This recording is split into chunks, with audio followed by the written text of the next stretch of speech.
Bonjour! Cette vidéo est pour vous montrer la façon de préparer des frottis pour des colorations de bactéries. Donc, on va préparer deux types de frottis aujourd'hui. Un frottis à partir d'un bouillon de bactéries liquides et l'autre à partir d'une culture angélose solide. Donc, quand on prépare des frottis, c'est bien de toujours les faire en double. De cette façon-là, on se garde une réserve si jamais il arrive une erreur dans la coloration ou si on brise une lame. Alors, on commence par identifier les lames correctement avec le numéro d'inconnu, nos initiales et la date de la journée. Avec un crayon à la mine toujours, parce que si vous utilisez un crayon à l'encre, ça risque de partir pendant le processus de coloration parce qu'on doit utiliser de l'alcool. La deuxième étape est qu'on va chauffer très légèrement la lame dans la flamme pour être capable de faire une belle trace de crayon gras. Le crayon glisse mieux lorsque la lame elle est un petit peu chaude. Et on va faire un ovale d'un diamètre d'environ 3 cm sur les lames. Donc ici, on prépare deux frottis, mais en double. Donc, ça nous fait 4 lames au total.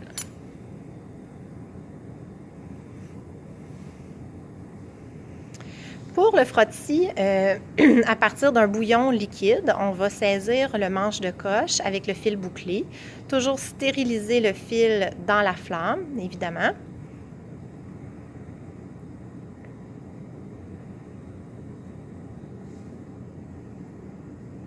On prend le tube dans la main gauche et là, excusez-moi, ça va être important de passer le tube au vortex pour remettre les bactéries en suspension. Et vous voyez qu'ici, le technicien tient le bouchon entre l'index et le pouce. Et vous voyez que le liquide, normalement, ne doit pas dépasser l'endroit où on a déposé les doigts sur le tube. Donc, c'est important de ne pas tenir le bouchon pour que le liquide ne monte pas jusque dans le bouchon et ça pourrait nous couler sur les mains quand on ouvre le tube. Maintenant, on va dévisser le bouchon comme on vous a montré dans la capsule sur le travail aseptique. On plonge le fil stérilisé dans le bouillon. C'est important aussi d'attendre quelques secondes pour que le fil refroidisse avant de le plonger dans le bouillon parce que sinon on peut brûler les bactéries. On flamme le tube, on referme le bouchon toujours et on peut venir déposer la loupe de bactéries dans l'ovale qu'on a dessiné sur la lame en mélangeant doucement pour étaler la goutte. On doit refaire ce processus au moins 3 fois. Pour recommencer, c'est important de reflamber le fil étant donné que la lame n'est pas stérile et qu'on ne veut pas contaminer notre bouillon de bactéries avec les micro-organismes qu'il pourrait y avoir sur la lame. Et on refait le processus en stérilisant l'ouverture du tube. On plonge le fil à l'intérieur. On reflamme l'ouverture du tube. Et on étale la goutte sur la lame, tout doucement. Donc, ce processus doit se faire au moins 3 fois, mais ça dépend de la densité de la suspension bactérienne. On le voit par la turbidité du liquide. Donc, c'est à évaluer selon le bouillon avec lequel on travaille. Pour le frottis à partir d'une culture surgélose, étant donné que la culture elle est en milieu solide, on doit utiliser une bouteille d'eau stérile que vous allez trouver dans vos tiroirs pour pouvoir bien étaler les bactéries sur la lame. Alors, on dépose une goutte d'eau stérile sur la lame, dans l'ovale qu'on a dessiné.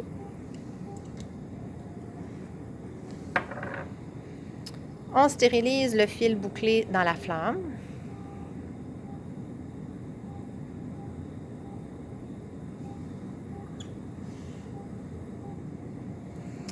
On va toucher à un endroit stérile sur la gélose, c'est-à-dire un endroit où il n'y a pas de croissance bactérienne pour refroidir un petit peu le fil de façon à ne pas brûler les bactéries. Et ensuite, on peut charger le fil en touchant très légèrement à 1 à 2 colonies bactériennes selon si c'est des grosses ou des petites colonies. Ça aussi, c'est un jugement qu'on développe avec l'expérience.